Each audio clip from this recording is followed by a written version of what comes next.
Subscribe कीजिए मेरे YouTube channel Sobia ji health and beauty tips को और बेल आइकन पर क्लिक करें हमारी लेटेस्ट वीडियो सबसे पहले देखने के लिए।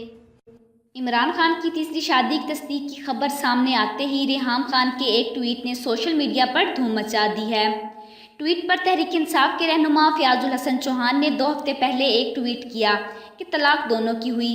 फ़र्क ये है कि जमाया ने बुरा वक्त आने पर मुल्क से बाहर बैठकर इमरान खान की इज्जत बचाई, जबकि रेहाम खान ने इमरान खान के अच्छे दिन आने से रोकने के लिए उसकी इज्जत तबाह करने की पूरी कोशिश की।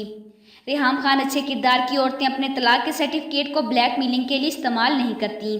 इस ट्वीट का आज इमरान खान की तीसरी शादी की तस्दीक होने के बाद जवाब देते हुए रेहाम खान ने कहा, तुम ही वो वजह थे जिसकी वजह से मैंने शादी की, किताब ज़रूर पढ़ना।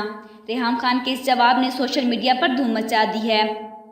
इस ट्वीट से ये तासुर मिल रहा है कि रेहाम खान की किताब जल्द मंजर आम पर आने वाली है, जिसमें इमरान खान से शादी और तलाक से मुतल्लिक बहुत से राज फाश होने का इम्कान है।